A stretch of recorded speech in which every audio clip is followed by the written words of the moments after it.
سلام، نام من نگینه. امروز درس یکم ما میگذاریم خواندن با آوازها. یعنی که آوازها در زبان انگلیسی می شود که کودک به کودکستان می رود یا که مکتب می رود، نه خواندن می تواند نه حرفها را می داند. آنها نه تنها نامهای حرفها را یاد می گیرند ولی که آوازهای حرفها را یاد می گیرند. برای همین در زبان انگلیسی اینا میگن فونیکس.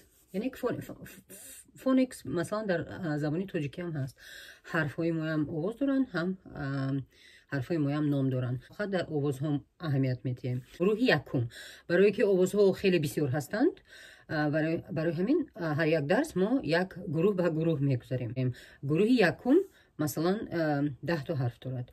از گروه یکم نه تنها من به شما آوازش رو میگم ولی کلمه هم نشان میدم، ولی با مثلا در مثال جمله هم میدم که شما فهمید که در جمله چه این رو استفاده میکنم. مثلا از یکم سر میکنم. آواز یکم مثلا حرف کلان با زبان انگلیسی میشود کپیتال لتر، حرف خرد میشود لور کیس لتر. بعضی وقت اینا رو میگن اوپر کیس لتر و بسیاری وقتا میگن کپیتال لتر. لور کیس، اپر کیس، کپیتال، small. آواز این حرف چی است؟ آواز این حرف میشود س.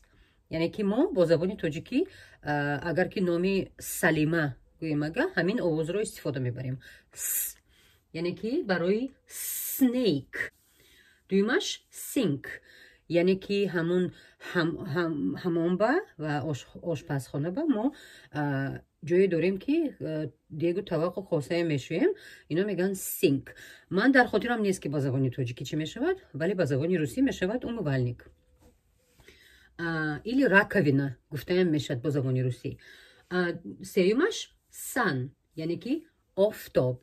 snake، sink، sun. دومش مثلا ما میگویم که اکبر گوییم ما زبان آواز را استفاده میبریم. ant یعنی که مورچه. apple یعنی که سیب. and یعنی که و. من و شما خیش و تابور هستیم و. اوکی. آواز سیوم. این آواز مثلا اگر که گوییم که تمام گوییم همون آواز یکم که شما میگوید ت ساوند. تمام این میشد ت. یکم کلمه tiger یعنی که پلنگ. tiger. یومش top. This is a top. t-shirt or top میشود. and سیومش tea یعنی که چای. چهارمش میشود پ. اگر که ما گویم اگر که پگه. pumpkin یعنی که کدو. pig یعنی که خوک.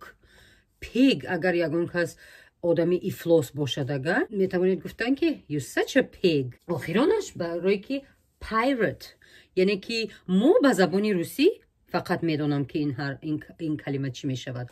ما میگویم پیرات با زبان روسی بله، لیکن من نمیدونم که با زبان تاجیکی چی میشود. ولی که من میدونم که طلبه های افغانی من بسیاری وقتا میگوین دزدی دریایی. من نمیفهمم که برای که دزدی دریایی برای که دزدی بحری باید گوین، لیکن در زبان ها دزدی دریایی میگن. آواز پنجم. این مثلا شما که در گفتید یا دروازه گفتید این رو ما در زبان تاجیکی استفاده میبریم. ساوند د. ساوند میشود آواز. یعنی که dog سگ. door یعنی که در. که دیر میشود آهو. د ای ر. برای همین یک تا نقطه یک آواز رخ باشد اگر این آواز ها 3 تا حرف هم می شود شدن، 2 تا حرف هم می شود شدن. این آواز حرف این آواز می شود یعنی که اگر که من به شما نبی گویم اگر نامی آدم نبی باشد اگر یا که نعمت باشد اگر شما این استفاده می برید. ولی نت یعنی که مغز. نتس چهارمغز. اینا مثلا چهارمغز همه بادام هم چهارمغز میگن، نتس میگن، چهارمغز هم اینا نتس میگن. اوکی. نوز یعنی که بینی. این حرفش آوازش اوه میشه. آدم میگیم مثلا اوه استفاده میگن. اورنج با زبان فارسی میگن نورنج بعد اورنج میگن با انگلیسی. open the book is open. سیومش میشه old یعنی که پیر. she is very old میتونم گفتن یگون زن وای باشم میگم she is very old. دومش مادر میگیم اگه همین آواز رو ما استفاده میبریم. مپ یعنی که خریطه. مپ. مانکی میمون. مانکی. کودکایم بعضن از روی دوستداری لیتل مانکی میگن. یا که میلک یعنی که شیر. دو تا آواز دیگر مونده. در این آوازها دو تا آواز دارند. برای همین من اینا رو جدا کردم. این حرف دو تا آواز داره. یک تاش آوازی کوتاه است. شورت ای. شورت میشه کوتاه به زبان انگلیسی. اینسکت یعنی که مورچه و پشه و همین چیزا رو اینا میگن اینسکت که اینک میشه. به زبان روسی میشه چرنیلا. شورت کوتاه است. ایندیا وابسته تینگر ایندیا با حرف کلان نوشته میشه همه وقت برای که اسم هسته. برای همین من حرف کلان موندم در اینجا. ایندیا یعنی که هندوستان. برای همین کوتاهش اینسکت اینک ایندیا. دویمش نباشم درازتر است. لونگ ای یعنی که آوازی درازتر داره. آیس یعنی که یخ. اوکی. ایدیا یعنی که یک اندیشه و یک تا فکر شما دا میبیه. I have an idea یا که island یعنی که island میشه و جزیره. میدونم که بعدی حرفی I S میبیه. برای که من در این وقت بعضی حرفها بعضی آوازها را اینا میگن silent یعنی که آوازهای خاموش هستن. شما وای آواز رو در وقت خواندن استفاده نمیبرین بلکه نوشتن دا استفاده میبرین. در این دفعه اگر که اهمیت دید من میگم island. من نمیگم ایسلند برای که ایسلند تماما کلمه دیگر هسته. من میگم island. حرفی آوازی خاموش هسته. اینا را شما نمیگین وقتی گفتن. اوکی. آوازی آخرانی ما میشه sound گ. مثلا هارد میشه. این آوازها آواز یکمش میشه هارد یعنی که سخت. آوازی سخت. گ.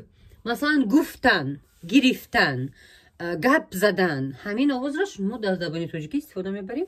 برای همین رنگ همین میشه هارد یعنی که هارد گ. گوت یعنی که بوز. گیت یعنی که دروازه. اهمیت یعنی که بعضی زبان‌ها دا من میدونم که در زبان اردو در و دروازه اینا همشه یک دروازه میگن. اینا در و دروازه را دیگرگون نمیکنن. هم دروازه هسته هم دروازه هسته. میگیم دروازه. and gold میشه تیلا. کای ما همین آواز استفاده میبریم. اگر که بعدی همین حرف آوازهای او یا او بیاید امیدین او مثلا ما میگیم هارد گ. یا که کانسونانت باشه. کانسونانت حرف های به همصداها یعنی که ما صداناک داریم و با همصدا داریم. اگر که حرفی همصدا باشه بعد این حرف شما میگین گ. دویم آوازش آوازی ملایم هسته. نرم هسته. اگر که با زبانی داری گپ زنیم با زبانی فارسی نرم هسته. مثلا اگر که کای ما اینا نرم آوازی نرم میشه وقتی که بعد این حرف انا همین آوازها بیاین. ای ان ی. برای همین من شما توضیح میکنم. جراف یعنی که جنوب گویم اگه یا که جنوب گویم اگه ما همین آواز استفاده میبریم در زبانی تاجیکی. مثلا جراف. جراف با زبانی روسی میشه ژراف. بعضی که با زبانی فارسی میشه زرافه. برای همین جراف. او یا که میشه جاینت یعنی که آدمی دیو خیلی بزرگ که هسته همراه میگن جاینت. با زبانی فارسی میشه عظیم.